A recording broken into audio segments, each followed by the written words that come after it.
Hayyee akkam nagaa fayyaa jirtu ilmaan Oromoo kaabaa fi kibbaa fi lixaa addunyaa guutuu keessatti argamtan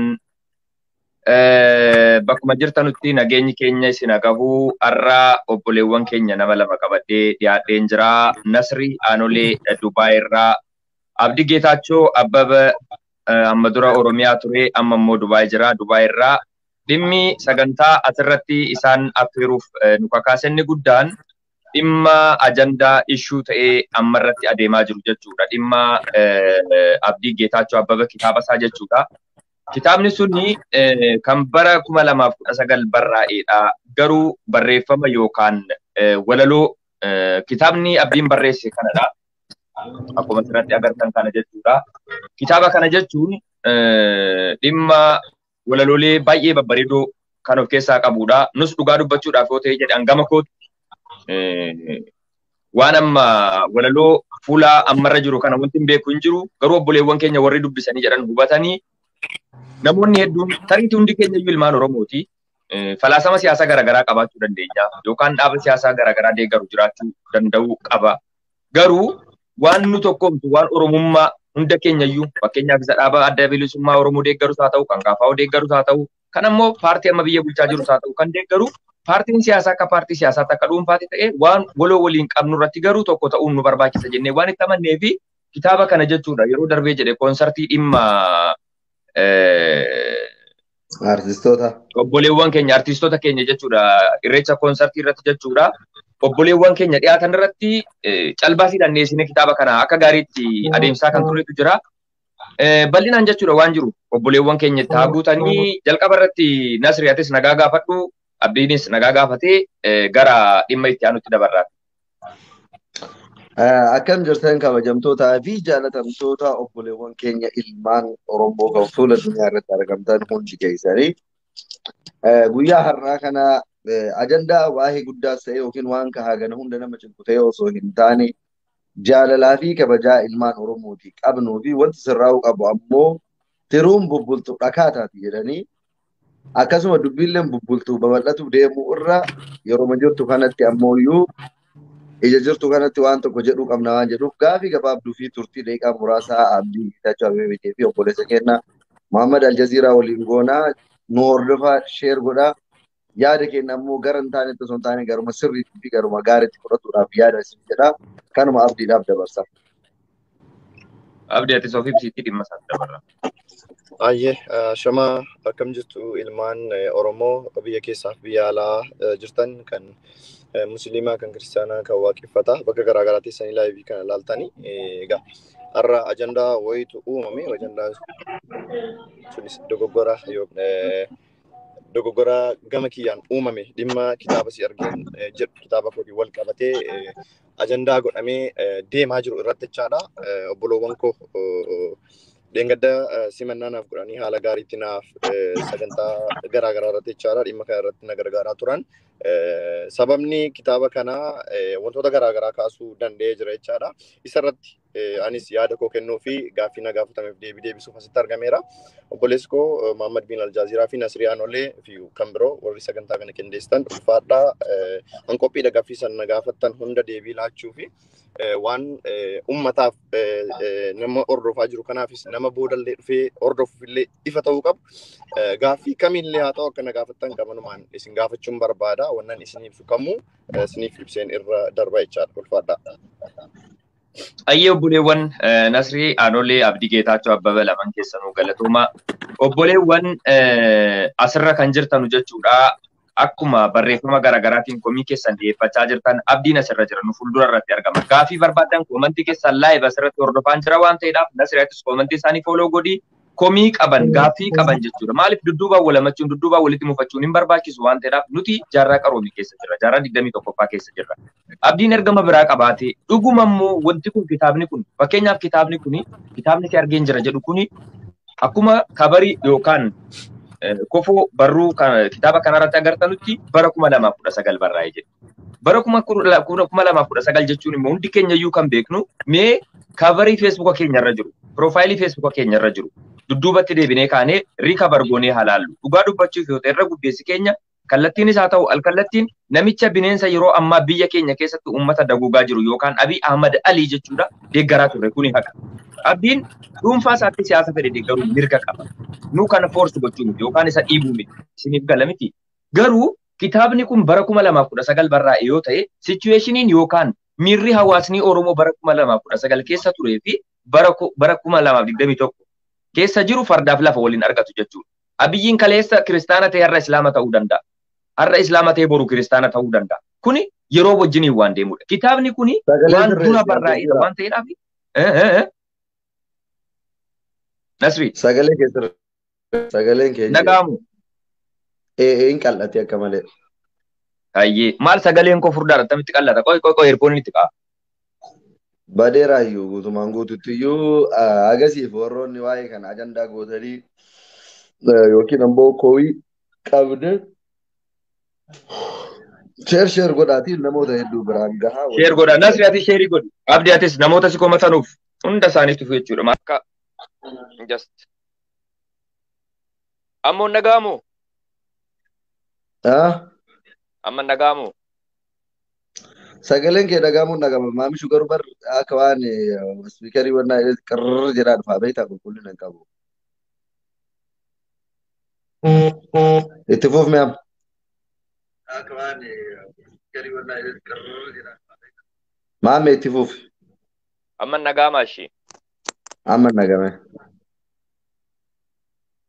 Ayyee abdii ati miyuutii irra keessee jirtaa. Kanaaf jechuudha kitaabni kun kan barraa'e bara 2016 bara 2019 waan ta'eedhaa fi yeroon ammaa garuu 2021 dogoggorri jiru maal akka ta'e jedhe Nasirrattis yaada keetti dabaliitti bal'inaan waan kana haa ibsu Abdii Geetaachoon abbaan dhimma isa waan ta'eedhaaf jechuudha.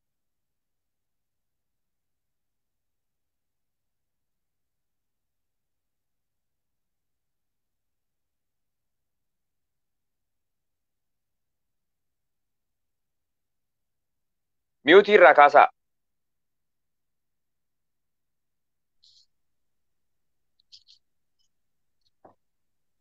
Abdi sagaleen kee nagaamu. Sagaleen kee nagaamu Abdi. Miyuutii irraa kaas maayik bakka dhufan.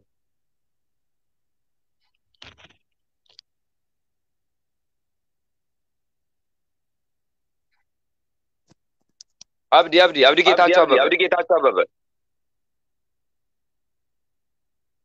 Miyuutii. Miyuutii irraa kaasi bilbila kee.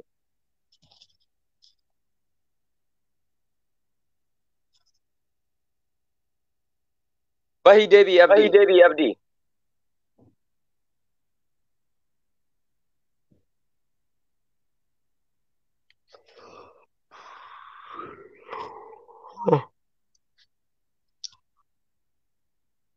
Nasriin nagaa miti sagalee. Akka gaarii dhagama amma sirriidha. Amma dubbadhu ayyee.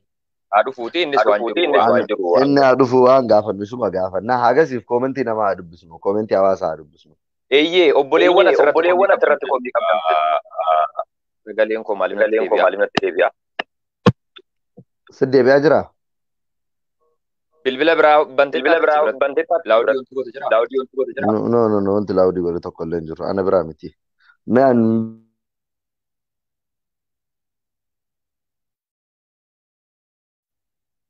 Egaan obboleewwan komii yaada akkuma sana ammoo gaafii Abdii Geetaachoo irraa qabdan jechuudha. Koomentii kana jalatti barreessaa.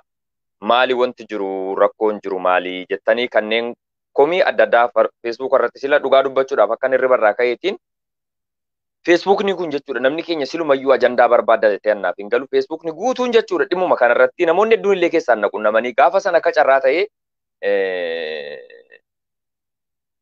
sagantaa sana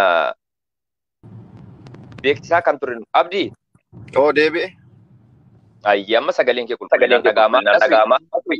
Ni jira hin dhaga'ama kiyyaallee. Ayyee Nasri akkuma sila dubbachaa ture waan jiru dhimma kanarraa abbaan isa waan ta'eef akka bal'inaan nuuf ibsuu fi amma irratti waan qabdu jechuudha. Akka lammii komii gaafii abdiirraa qabdu fi abdiin immoo bal'inaan nuuf haa Abdii waanuma aljaziiraan jedharratti kitaabichi kinoo kitaaba amma agartan kanaadha. Kitaaba isaan maan harkaa qabu kanaadha. Ka barreeffama jedhullee kinoo bara 2019 ta'uu asirra illee ni jira. akka komii hawaasaatii fi dhuunfaa kiyya akka anaatittis gaafii tokko gaafatu barbaada walumaa galatti an abdiidhaan. Kitaabni kun namni fakkeenya surree wayaan bara 2001 akka bara Itoophiyaatitti surreen godhadhu bara 2004 natti hin taatu. Maaliif anillee bakka san hin jiru qaamni kiyyallee bakka san hin jiru surreen sunillee takkaa moofte takkaa ciccitte bakka san hin jirtu.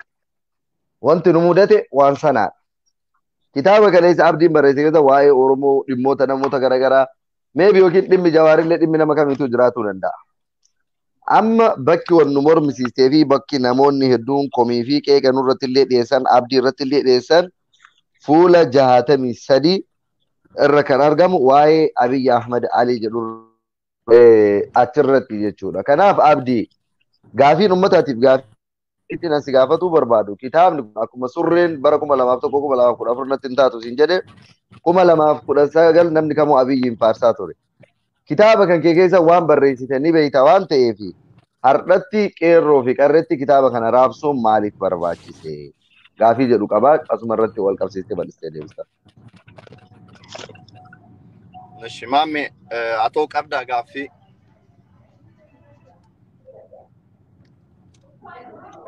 Maamishi miyuutii irraa baas sagaleen abdii badeera. Ammoon dhaga'ama. Abdii sagaleen kee dhaga'ama. Dhaga'ama mee gaaffii atoo qabaat. Sagaleen kun repetitive ta'ee hawaasa jeeqaa jira. Maaliif koomantii dubbisaan jira? I don't know what happened with me. Sagaleen kun natti deebi'aa numatti dhaga'amaa jira. Sitti dhaga'amaa jira. Sitti akkasii garuu.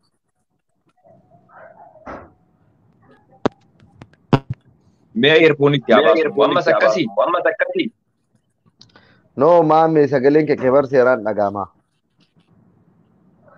Ati ban illee sagaleen kun irra deddeebi'aa jira warra jechaa jiran jechuudha.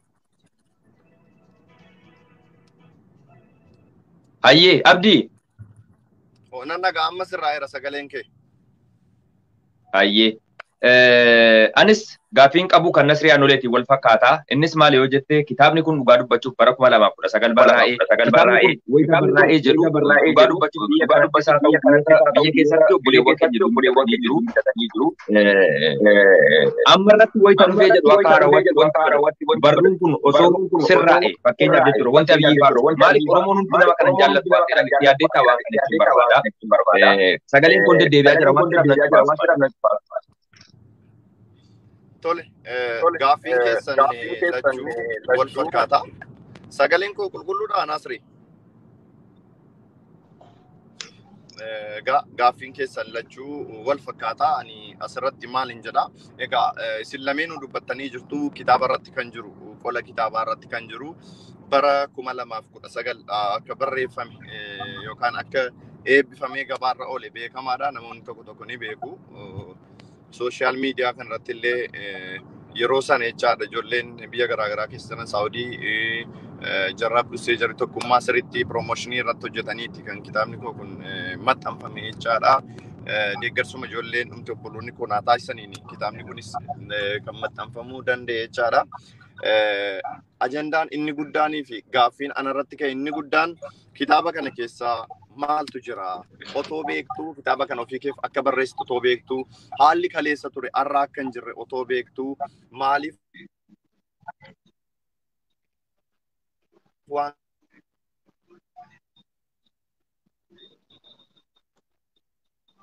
ati amma kanatti fiddee raabsuu si barbaachise ergaa qabdaa. Dhiifama sagaleen koo deebi'ee Nasri deebi'ee. Ni dhagama itti fuuf. Yaa namoonni maaliif isaa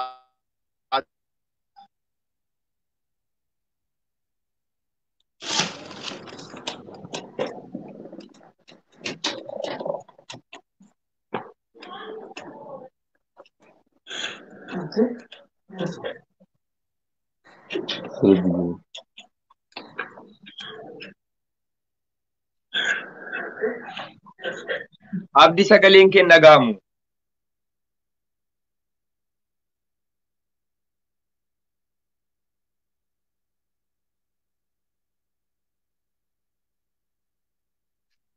Nasri ammiyuutii godhi bilbila kee. Sagaleen kiyyaaf kan kee seeraan dhagama abdii biranii torkiini.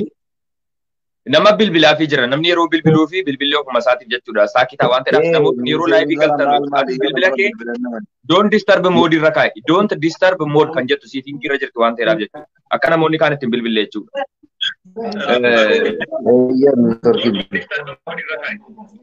Ni deebi'ee rakkoon qabu deebisii. Deebi'ee jira abdiin. Ayyee deebi'ee tan jira dhiifama na of kolcha bolota koo namatu natti bilbilee disturb na godhe afootu. Gaaffiin kun dhugaadha. Yeroo kanatti kitaabni kun raabsamuu qaba moo hin qabuun dogoggora guddaadha. Dogoggorri sun immoo ana bira. Ani immoo akkamiin akkas ta'uu danda'e kan jedhuuf jalqaba.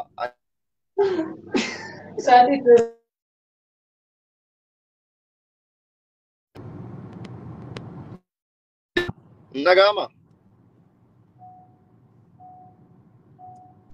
Itti fufiin dhagama abdii. Dhugaadha. Walaloon sun yookaan kitaabni san keessa.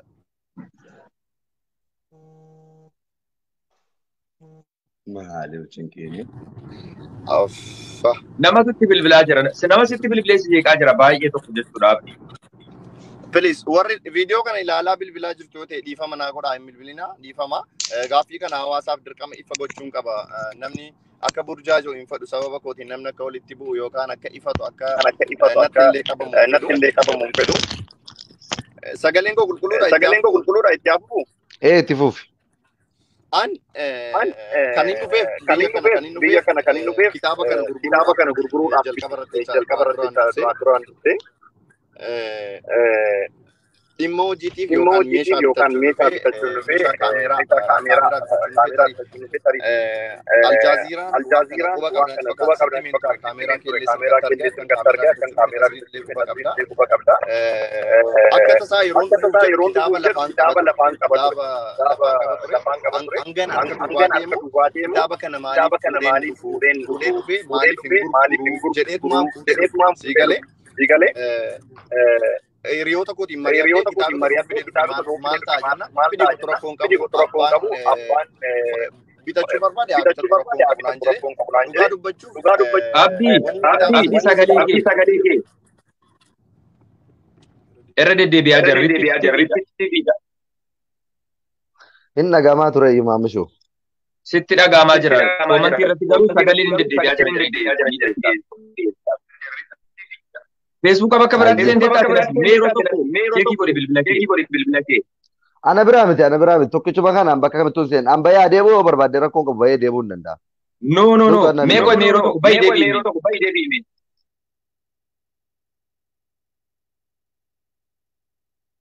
Ayyee obboleewwan hanga isaan dhufanutti hin eegnaa rakkoon eessa akka jiru jechuudha. Sagaleen deddeebi'aa jira. Ammarratti sagaleen koo seeraan dhaga'ama miti. Ayyee. Rakkoon Nasrii bira yookaan Abdii bira jechuudha. Adda baafannaa seenan hangasitti komii qabdanu jechuudha. Koomantii keessan dubbisaan jira kan hunda keessaniitu yaada qabdan gaaffii qabdan jechuudha. Asirratti dhiyeeffachuu dandeessu jechuudha.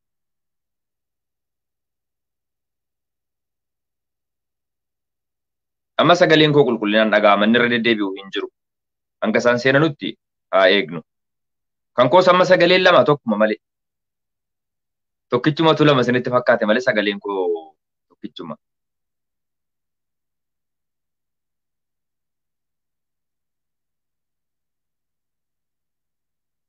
Ayyee. Nasrii Anolee. Nasrii yeroo dhumatti seente sagaleen lama ta'a. Deebi'eera amma on sirroofne. Amma kan kee akkasumatti dhaga'ama. Kan kootu deebi'eera garuu. Earphone itti godhati. Abdii Noomeeti. Inni faa qoy.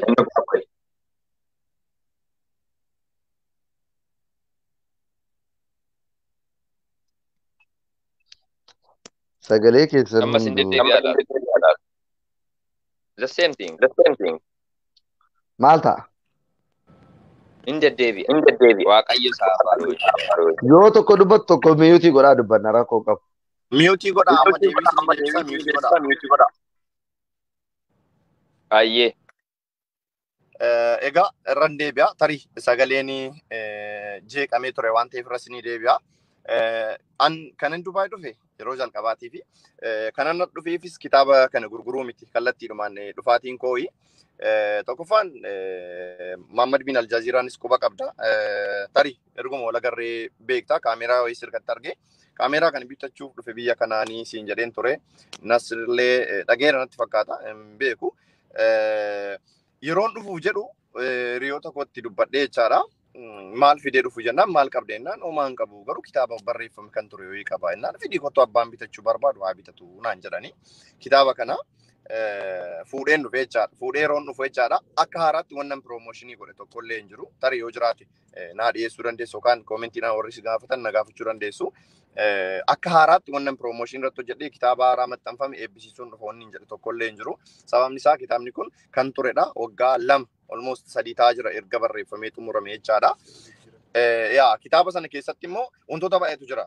Dhimmi Abiyyillee amma kana irratti ka'ee dhimmi Jawaar Faallaa dhimmi miidiyaalee garaa garaarree whatever yeroodhuma sana keessatti akkuma Oromoon keessa ture sana keessatti jechaadha. Bifa sanaan kan wal qabatedha kan kitaaba sana keessatti jiru jechaadha yeroo sanatti. Dogoggorri koo inni cimaan kitaaba waan akkasii of keessaa qabu. Amma akka Naasir jedhetti surree an bara 2010 kaadhu bara 2021 sitti ta'a jedhanii sitti gurguruun dogoggoraa jetteetta. Sitti si ta'uu hin danda'u. Kunis dogoggoraa akka ta'e nan hubadha. Garuu kitaaba sana akka haaraatti yookaan seenaa haaraa of keessaa qabu yookaan ergaa biraa of keessaa qabu jedheemni kan inni achirratti akka gurguramu taasisu tokkoffaani. Innis tarii sappoorti na gochuu danda'a. Ani kitaaba biraa kan hojjedhetu jira haaraa jechaadha. Yeroo gabaabaa keessatti kan eebbifamu jechaadha. Kitaaba sanaaf tarii sappoorti na ta'a. Harka duwwaa deemurra moo qabadheeun qaddeeme wayyaadha kan jedhuuf hin qabadhee dhufe. Tarii hanga kana maras nama ni mufachiisa jedhee hin hubanne sii galee. Hanga kana maras nama miira keessa inni galcha jedhee hin hubanne. Maaliif qabiyyee walaloo sanaa tarii har'arratti bakki tokko bakka itti nama mufachiisu jiraachuu danda'a. Jiras illee. Namoonni ani kaleessa of biraa qabu kanan har'a of biraa dhabillee jiru sii galee sanammoo amma bifa kanaan otoon dabarsee ta'e muffii kana miti kan kana caalullee naaf mala sii galee garuu ta'e jedhee kitaaba kana akka haaraatti miti kan inni as fidee jechaadha. Ergama biraas qabaadheetii miti. Kitaaba kana immoo otoon akka haaraatti piroomooshinii irratti hojjedhee haaraadha jedhee dogoggora garuu kanan raabsee fi tarii sappoorti na gochuu danda'a. Sana gochuun koo dogoggora. Hubachuu dhabuu kooti sii galee waan kitaaba koo keessa jiru beekaa otoon beekuu namaaf ibsuun qaba ture. Tarii namni na hubata ijoolleen kun dargaggoodha akkuma kiyya tarii na hubatu bifa jedhuun qabadheetanii fuula tokko yookaan fuula 60 wayirra kan jiru wayidha kan namoota baay'ee biratti mormii kaasee fuulota baay'ee irratti immoo tarii wanni isin deeggartan jiraachuu danda'a kitaaba sana keessaa. Namni kamummoo ni dogoggora. Dogoggorri koo immoo raabsuu kooti. Raabsuu koof dogoggora cimaadha iddoo sanatti. Maaliif nama baay'ee miira tuquu akka danda'u reefu hubadhe miira keessan ilaalee sii galee akka haaraatti namni baay'een kan hubate jira kitaabichi. Kitaabichi garuu bara 2019 waggaa 2 yookaan almost 3 deemaa jira jechaadha. Kun immoo dogoggora koo isa cimaadha. Namoonni bifa sanaan miira addaa yookaan kabajisin ijoolleen Dubaay naa kennitan adda nama akkasitti kabajdee simattee bakka laattee fi kaatee namni sun immoo dogoggora isaatiin yeroo si mufachiisu tarii miira hin taane keessi galchuu danda'a si mufachiisuu danda'a. Ijoolleedhuma miidiyaalee hawaasaa kana irratti wal beeknutu sappoorti na gochuuf caalbaasii kana irratti illee hirmaatanii Naasirii kana dabalatee haadha manaasaa dabalatee jara Suudiifaa dabalatee jechaadha. Namoonni baay'een galma keessa turan illee kitaaba kana irratti hirmaatanii bitachaa turaniiru. Bakka garaa garaatti immoo kitaaba kana bibbitachaa turaniiru na gargaaraa turaniiru. Sunis tokkoffaa aartii Oromoo lammaffaa immoo ana jajjabeessuuf jecha jechaadha.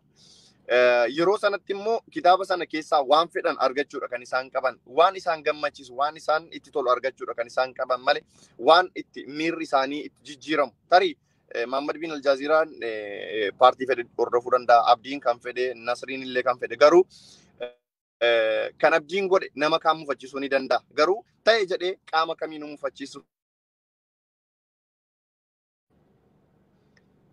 Itti fufuu sagaleen koo miyuu ta'ee ture.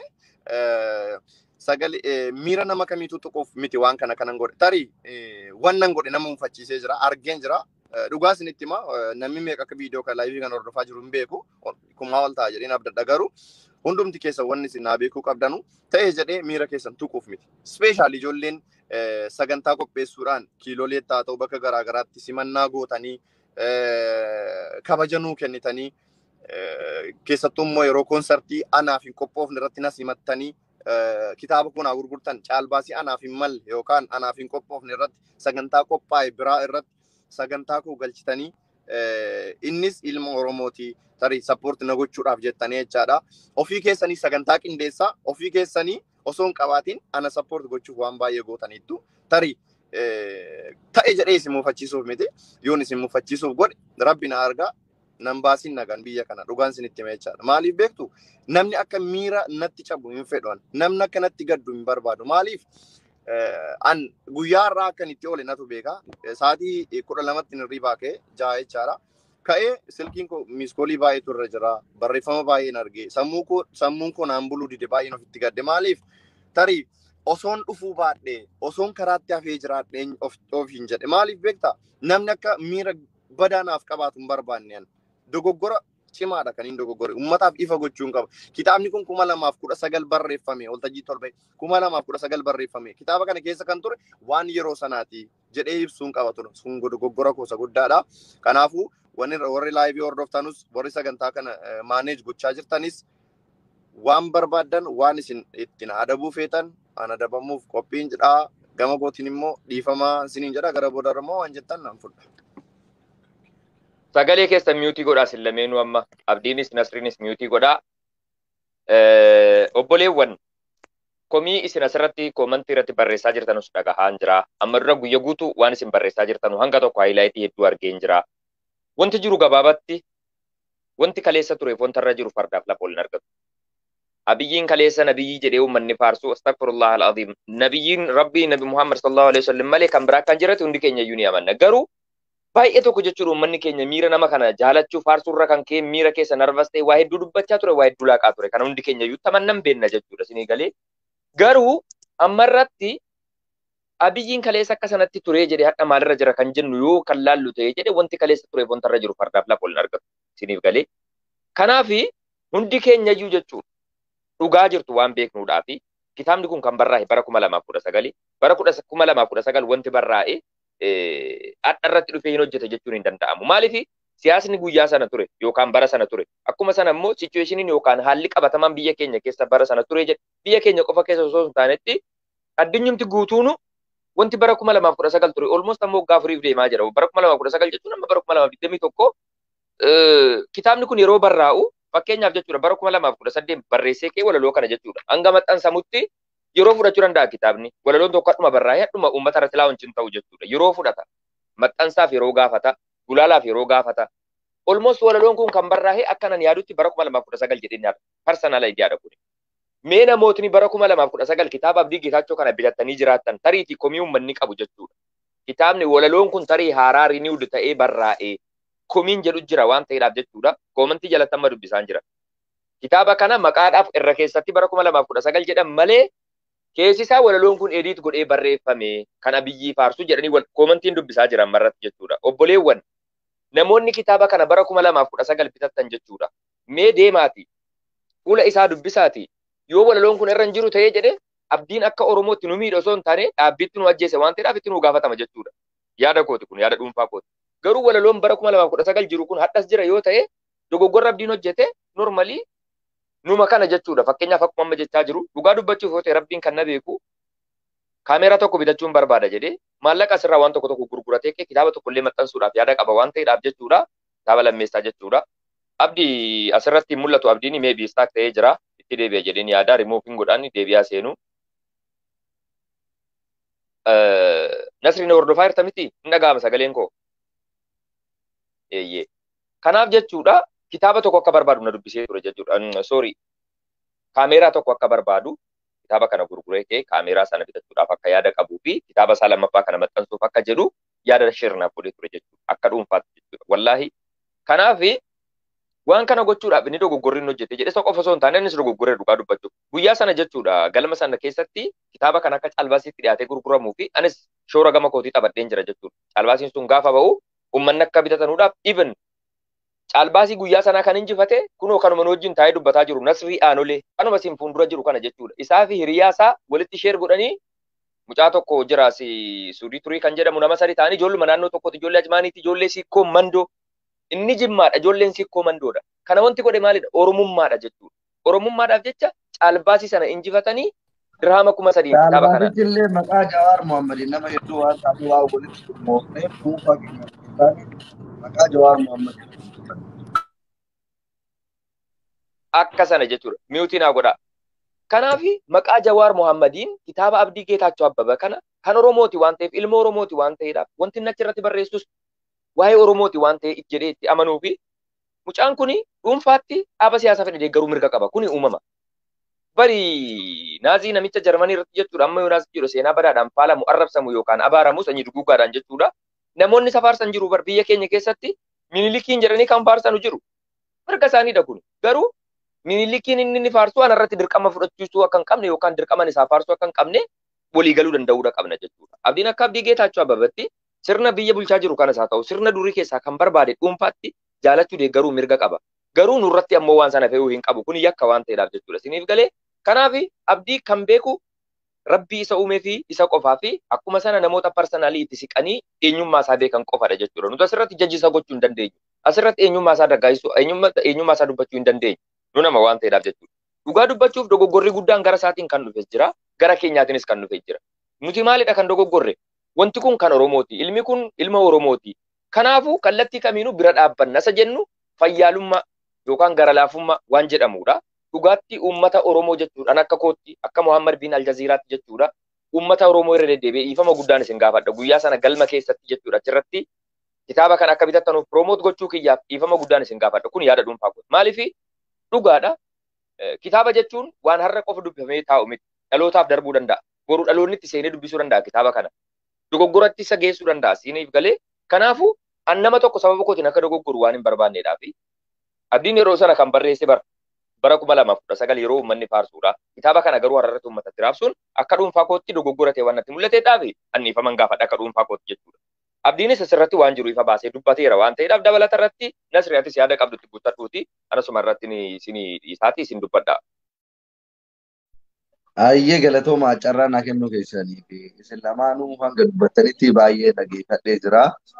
Carraa ta'e ammoo isin waan haasayaa turtaniif yaada uummataallee koomentii irraa fudhee jira isiniin jedha.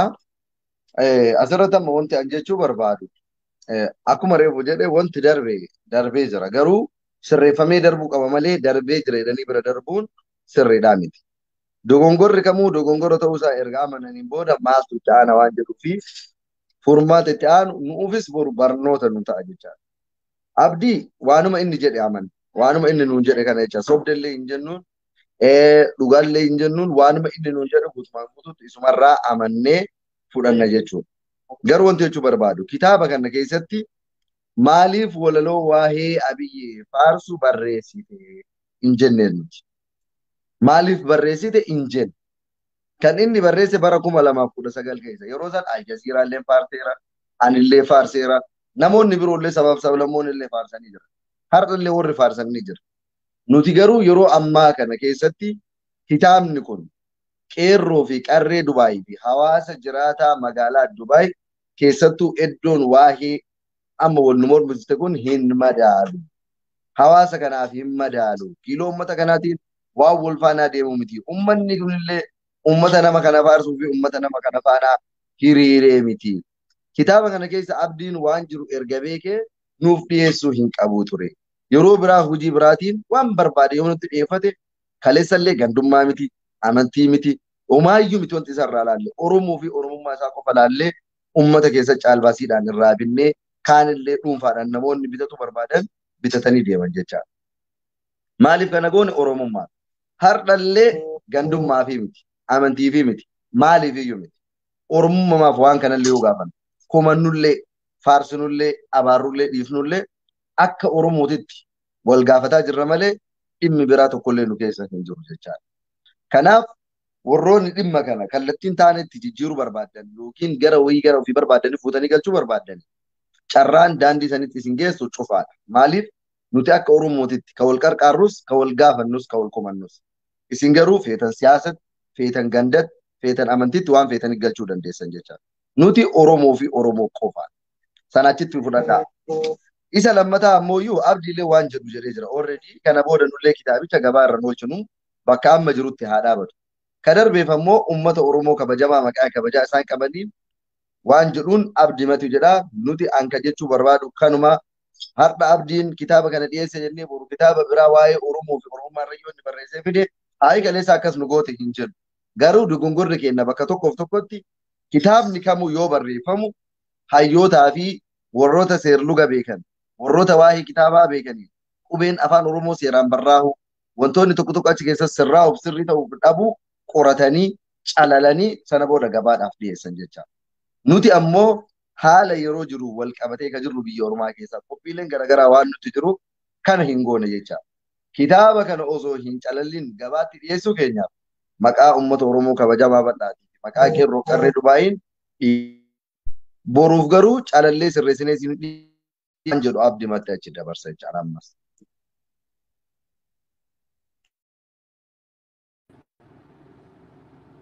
Abdi waan jiru Nasri ulfaadhu itti fufi Nasri abdi itti fufi ati yaada kee asirratti. Tole irra deebi'ee galatooma ulfaadhaa yaada bal'aadha dhimma kanarratti kan kennitanii.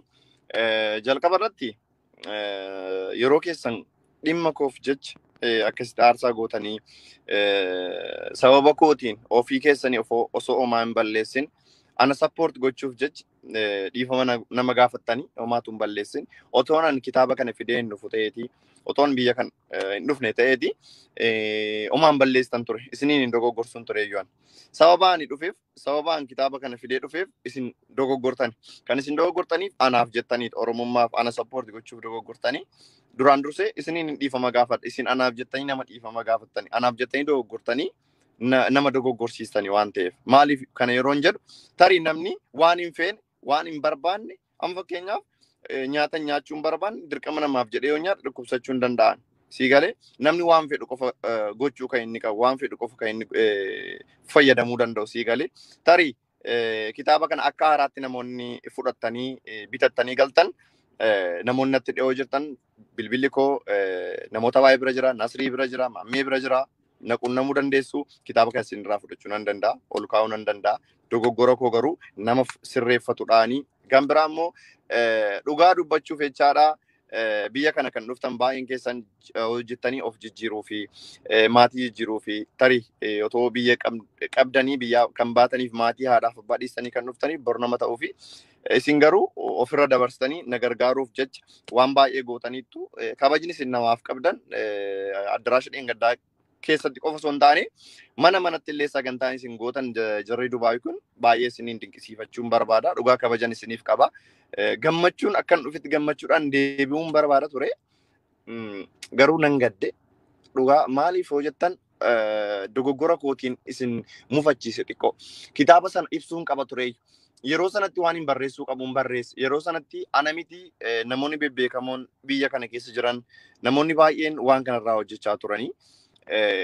Waan baradhe dogoggora koo kanarraa maaliin baradhe nama lubbuun jiru irratti waa hojjechuun akka hin taane hubadhen nama lubbuun jiru Muhammad bin Aljaziiraas haa ta'u nama lubbuun jiru irratti Nasriis haa ta'u waa tokko irratti hojjechuun dogoggora akka ta'e anaaf barnoota guddaadha kan asitti argadhe maaliif yoo ta'e abdiin har'a musliimaa boru amantaa jijjiirachuu danda'a boru waan biraa ta'uu danda'a boru nama paartii ta'uu danda'a waan ta'eef kun immoo gatii nama kaffalchiisa kun dogoggora anaa fi namni kamuu akkanatti qabamuun barbaadu akkuma hin jedhee kitaabni sun isin mufachiisee jira dhiifama naa godhaa kitaaba sana isinirraa deeffadha namni naa deebisuu barbaadan anytime bilbilli koo banaadha kitaaba kan isinirraa fudhee asumatti kaa'ee deema namni fedhummoo jiraachuu danda'a kitaabicha sii galee yeroo kanatti namni kamuu amantaa barbaadu paartii barbaadu deeggaruu danda'a kanaafuu isin dogoggorsiiseef isiniinis warra galma sana keessa turtanis warra bakka garaagaraatti kitaaba kana fudhattanii na support gochuuf bitaa turtan hundumti keessan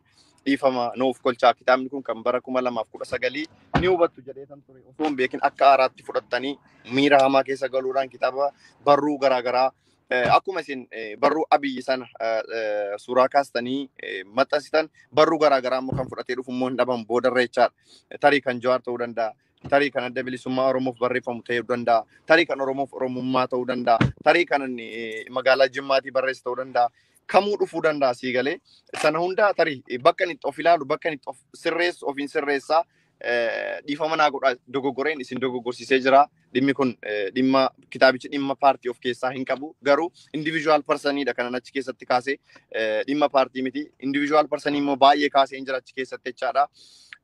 Sun immoo individual personii eenyuun illee haa ta'u bor waan inni uumuu danda'u waan inni ta'uu danda'u waan hin beekamneef gatii si kaffalchiisuu danda'a eenyuuf illee kun ifa ta'uudha kan inni qabu dogoggoreetan waan kana godhe waan ta'eef baay'ee dhiifaman isin gaafachuu barbaada galatooma ulfaadhaa otoo laayivii kana xumurtanii hin bahin abdii dogoggorri kee kana dogoggorte waan ta'eef Oromoon dhiifamaan qofaan si bira darbuu hin danda'u nutis akka sagantaa kana qindeessaatti akkasitti si biraan dabarru wanni si adabnu jira jettan anytime sa'aatii kanatti laayivii kana irratti qophiidha jechaadha warra mufateellee dhiifama gaafadhee isiniif immoo waan adabamu nan adaba xumure.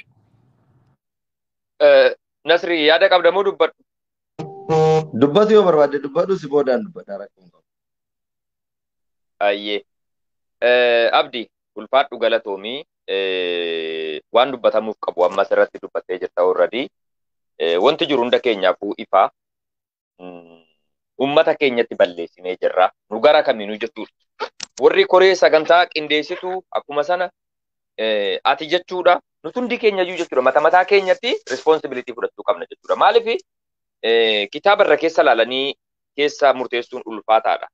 Nuti hunduu irra keessa laalle. Irra keessa even kitaabicha yoo osoo hin taane mata duruma kitaabichaa namni hangas mara hubate hin jiru. Ati abdiin ilma Oromooti.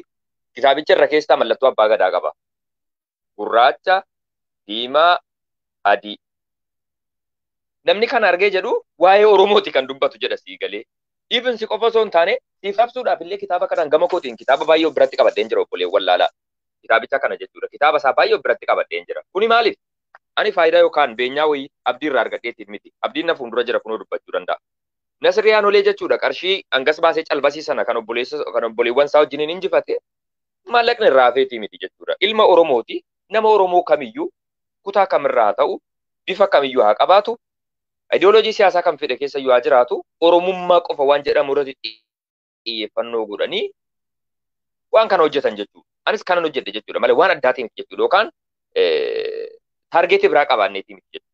Kanaaf nuti asirratti wanti uummata Oromoo ifatti baanee dhiifama gaafannu tiruun bulte lafee taati jetti Oromoon. Dubbiin gaafa keessaa walitti akkas ilaalcha hin taane keessa walgalchaa deemamee jedhee namni muffii hin taane keessa seena jechuudha.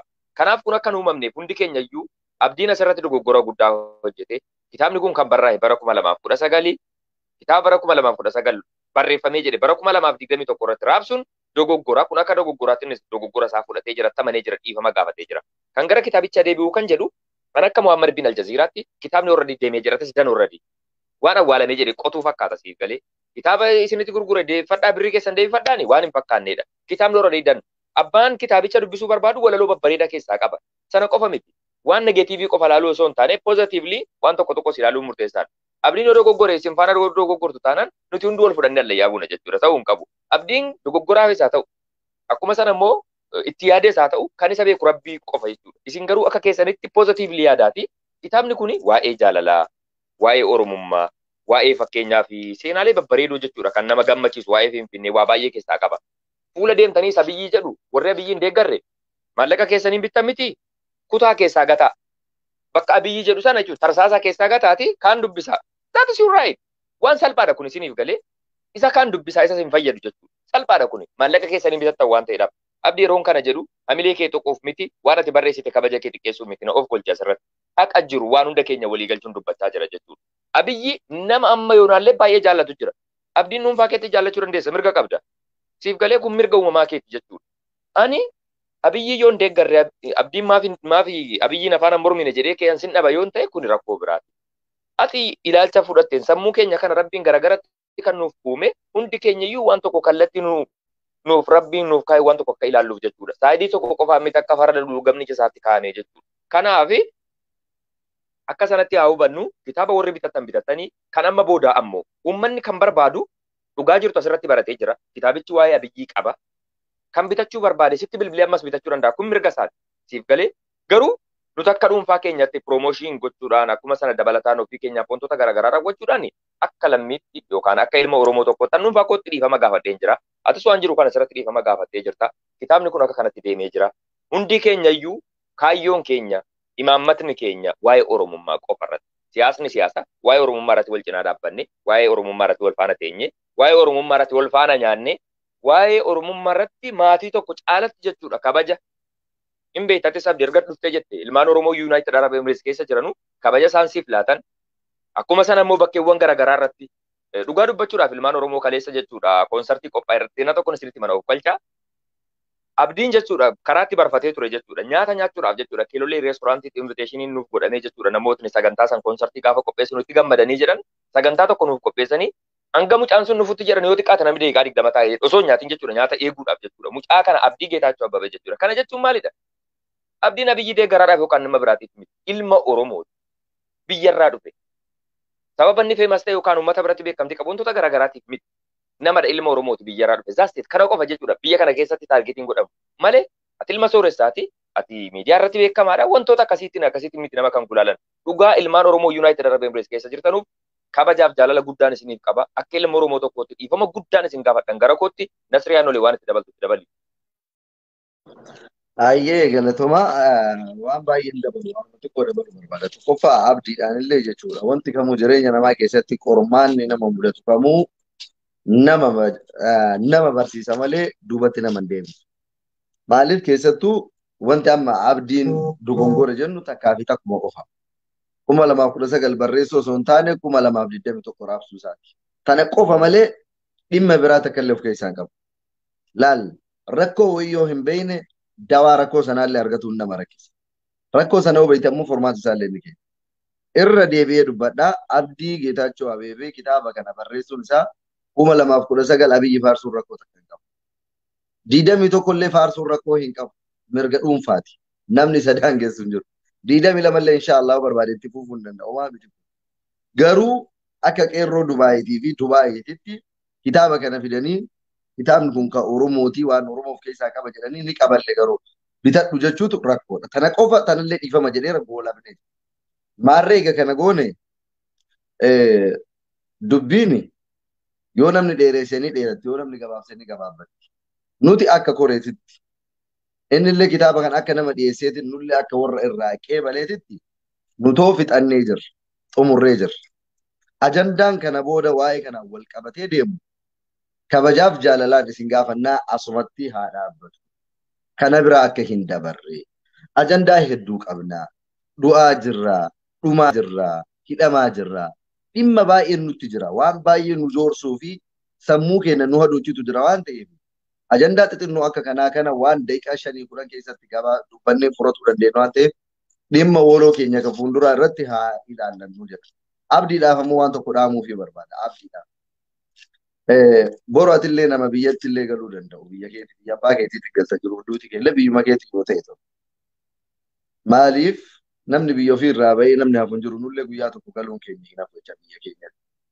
Waan kamuufuu dubbii marallee hin dubbatanii marallee hin dhiisanii garuu kitaaba bitan kana namoonni deebisuu barbaadan hin deebisaa akka jetteef sirrii hin jenne bakka sanatti.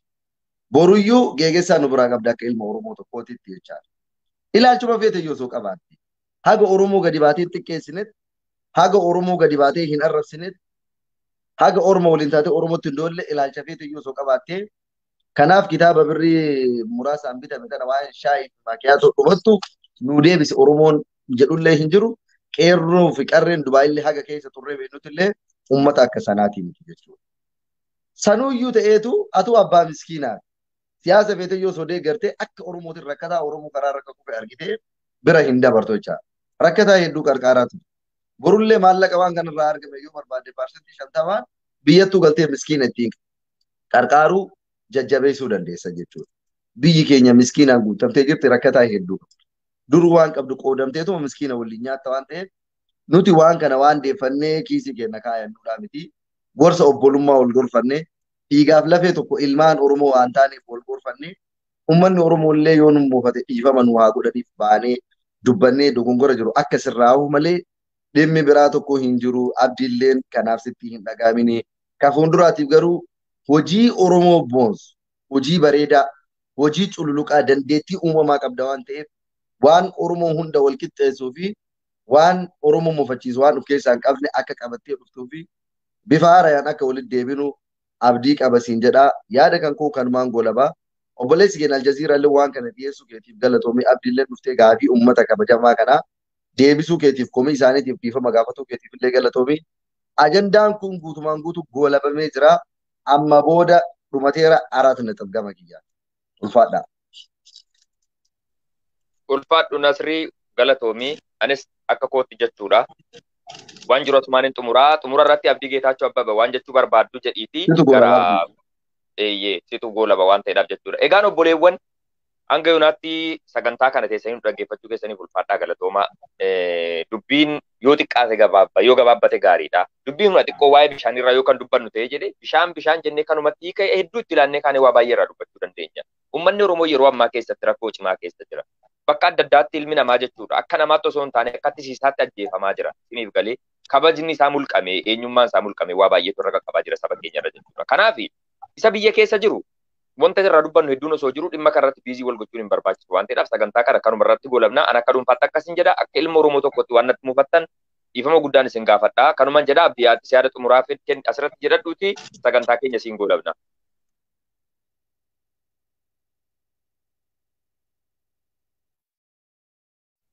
Sagalee kee bani Abdii.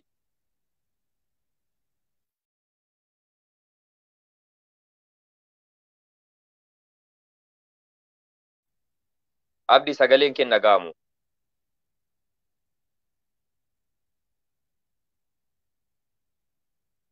Bayi deebii qoy.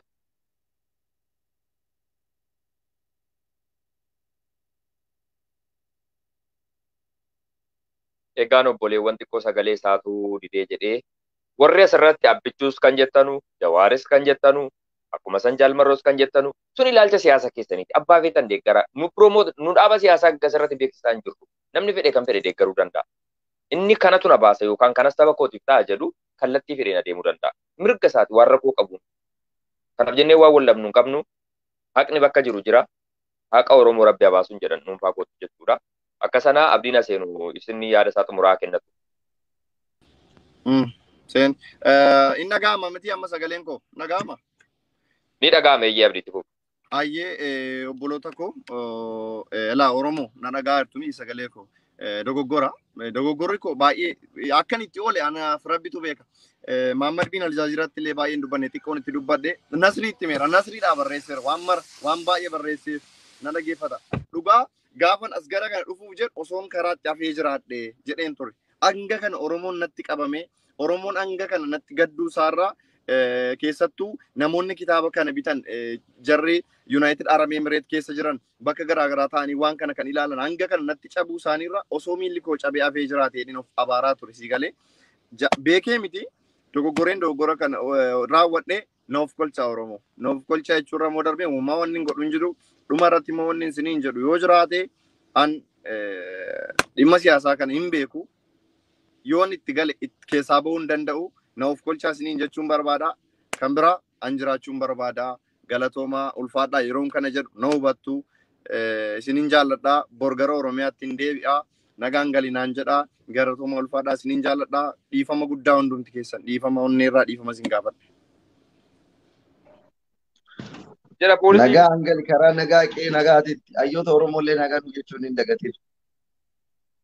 Hayyeen akka sana ilmaan Oromoo hanga yoonaatti teessanii nu hordofaa turtan bakka garaagaraa teessanii kan nu caqasaa turtan kabajaa fi jaalala guddaa isiniif qabna. Komii isin qabdan gaaffii isin qabdan miidiyaa irratti ammoo wantoota garaagaraa isin dubbachaa jirtan hunda isaatu asirratti yeroo isaanii aarsaa godhanii Abdii Geetaachoo Abbabaa akkuma sana obboleessi keessan miidiyaa irratti beektanu Nasrii Aanolee yookaan mucaa gurraacha kana jechuudha. Hundi isaaniitu gabaja Nasrii si gurraacha bara.